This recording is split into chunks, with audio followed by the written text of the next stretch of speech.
PSL এর পর এবার লঙ্কান প্রিমিয়ার লিগে মেলা বসেছে টাইগার ক্রিকেটারদের। সাকিব আল হাসানের পর এবার সুযোগ মিলেছে আরেক বাংলাদেশি সুপারস্টারের।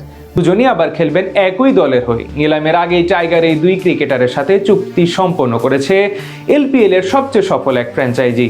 পিএসএল এর পর এবার এলপিএল এ টাইগার ক্রিকেটারদের সুযোগ পাওয়া নিয়ে বিস্তারিত জানবো এই রিপোর্টে। আইপিএল এর দলগুলো বাংলাদেশি ক্রিকেটারদের তুচ্ছ-তাচ্ছিল্য করার পর অনেকেই ভেবেছিল ফ্র্যাঞ্চাইজি ক্রিকেটের দুনিয়ায় বাংলাদেশের অস্তিত্ব ধুলোয় মিশে যাবে, কেউ আর কখনোই কোনো ফ্র্যাঞ্চাইজি লিগে সুযোগ পাবেন না, এমনটাই ভেবেছিল সকলে। কিন্তু তাদের এই ভাবনাকে বুড়ো আঙ্গুল দেখিয়ে চলেছে টাইগার ক্রিকেটাররা।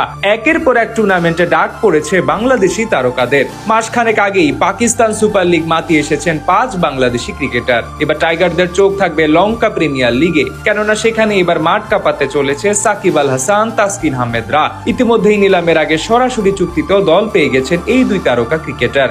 খেলবেন এই লিগের সবচেয়ে সফল ফ্র্যাঞ্চাইজি জাফনা কিংসের জার্সি গায়ে। শুক্রবার লঙ্কা প্রিমিয়ার লিগের অফিসিয়াল ফেসবুক পেজে সাকিবের জাফনার স্কোয়াডে অন্তর্ভুক্তির কথা জানানো হয়েছিল। আর এবার শনিবার সেই একই দলের হয়ে খেলার খবর পেলেন পেসার তাসকিন আহমেদ। ফ্র্যাঞ্চাইজি লিগে যে টাইগারদের দাপট দিনকে দিন বেড়েই চলেছে, তার প্রমাণটাই যেন আরো একবার পেল ক্রিকেট বিশ্ব। সাকিবকে দলে নেয়ার ব্যাপারে এলপিএল তাদের সোশ্যাল মিডিয়ায় লিখেছে, কিংসে যোগ দিলেন গ্লোবাল টি20 মাইস্ট্রো।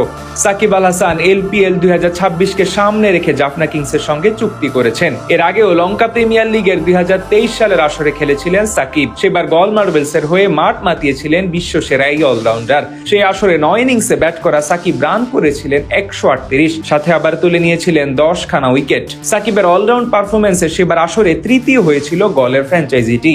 এবার সাকিবের পাশাপাশি সুযোগ পেয়েছেন তাসকিন আহমেদও। সাকিবের সাথে একই দলে জাফনা কিংসে খেলবেন টাইগার এই স্পিড স্টার। এর আগেও কলম্বো স্ট্রাইকার্স এর হয়ে এলপিএল এ খেলেছিলেন তাসকিন। সেবার 3 ম্যাচে 4 উইকেট তুলেছিলেন এই গতি তারকা।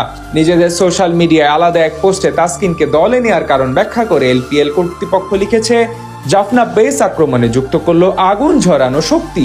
এলপিএল এর ইতিহাসে সবচেয়ে সফল দল জাফনা কিংস। 5 আসরের 4 বার এই শিরোপা জিতে জাফনা। এবার সে একই দলে খেলবেন 2 বাংলাদেশি তারকা। শুধু টাইগার এই তারকা না, নিজেদের স্কোয়াডে আরো বেশ কিছু তারকাকে দলে ভিড়িয়েছে জাফনার এই ফ্র্যাঞ্চাইজি। সাকিব তাসকিন ছাড়াও সরাসরি চুক্তিতে দলটি নিয়েছে 2 লঙ্কান তারকা দুনিত ওয়ালালাগে ও তারকা ক্রিকেটার ভানুকা রাজাপাকসেকে। আগামী 17 জুলাই থেকে শুরু হওয়া এই লিগ চলবে আগস্ট পর্যন্ত। যদিও সে একই সময় জিম্বাবুয়ের বিপক্ষে টি20 সিরিজ খেলার কথা রয়েছে বাংলাদেশের। তাই তো শুরুর ম্যাচগুলোতে লাল সবুজের জার্সিতে দেখা নাও যেতে পারে তাসকিনকে।